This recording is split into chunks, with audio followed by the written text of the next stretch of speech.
at DeWanna Bonner. Everybody remember that? That's what happened. She pointed at DeWanna Bonner. This thing went, posted it. She ended up as a UFC ring girl because of this moment. By the way, again, she was the number one. What? What? The most viral moment of the year can't get licenses because you got players that were offended by it. Remember? Sophie Cunningham's point at DeWanna Bonner didn't stay on a basketball court. It followed her into the UFC octagon with Max Holloway standing right next to her. That's not a normal athlete moment. That's a full crossover cultural event, and I don't think the league has fully clocked what they're sitting on. When a single gesture from a WNBA role player gets bigger pickup than most actual game winners, you don't bury that, you build a marketing calendar around it, which makes what's coming next so much more infuriating. So was Max Holloway. I mean, what are we doing? But nobody plays the victim like WNBA players. Everything has got to be about a ism, a phobe, oh my God, white supremacy, something. And this is... So here's the part that made my jaw hit the floor.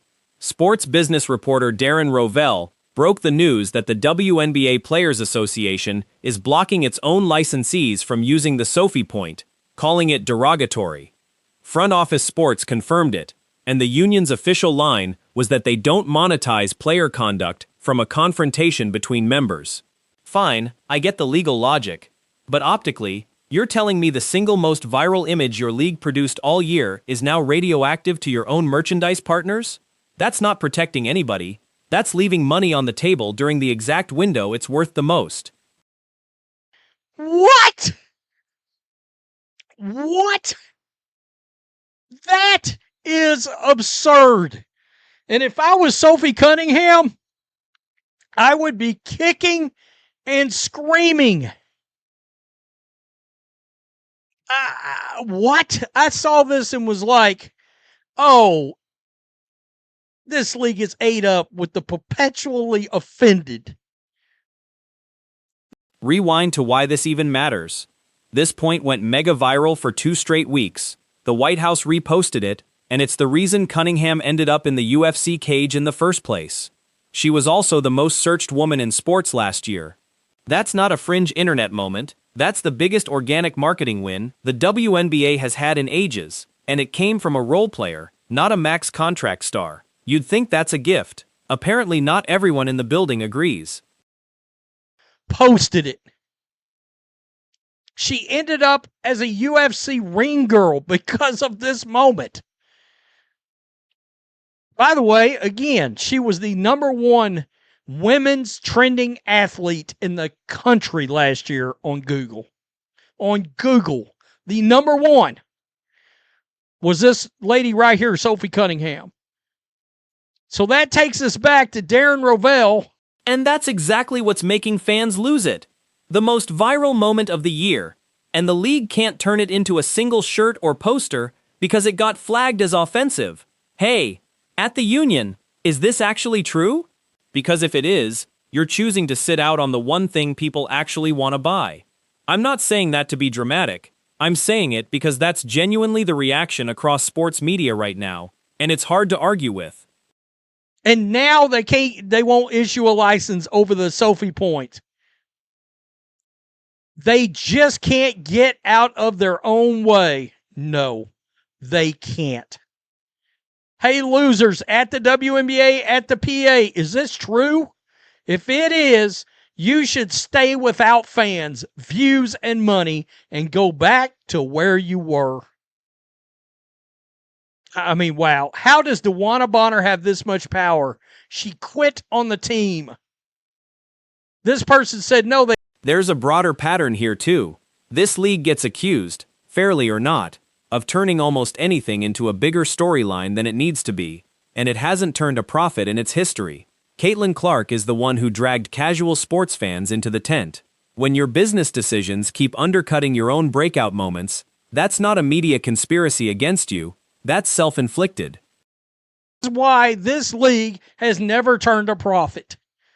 This is why this league, they ventured into the mainstream because Caitlin Clark has pulled people in. Sophie, I'm about to hurt a lot of feelings. Sophie Cunningham is the number 2 biggest star in this league. She's above Asia. She's above Angel. Here's a stat that should embarrass every marketing department in that league office. From a pure reach and publicity standpoint, Sophie Cunningham arguably outperformed every player not named Caitlin Clark last season. Number 2 biggest story in the league, by search traffic alone. And instead of leaning all the way into that, the union's decision effectively puts a lid on the one image driving that attention. If I'm running licensing for this league, I'm furious this wasn't handled better before it became a headline. I don't give a shit about the play on the court. That may hurt your feelings. Let your feelings be hurt. Sophie Cunningham, literally, from a publicity standpoint, from a reach standpoint, she's slaying everybody that's not named Caitlin Clark. And these players are so jealous that they cannot help themselves. I saw this and was like, wow. Darren Rovell. Now, guys, in case you don't know who Darren Rovell is. People online tried to say this whole story was made up. A fake report. Nothing to see here. Rovell shut that down fast, saying he'd personally seen the rejection memo a brand partner received. So this isn't a rumor. It's documented. Which honestly makes it worse, because now there's a paper trail showing the league actively said no to cashing in on its biggest crossover moment of the year. Answered, yes, it's very real. Just spoke to someone with a big company who showed me their rejection. They got a rejection. They sent them a rejection memo is what happened.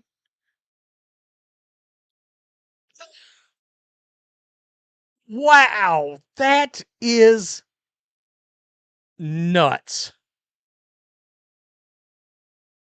I mean, you've heard of businesses and shooting themselves in the foot, going left when they should have went right, whatever. But because somebody... And it's not like fans don't want this.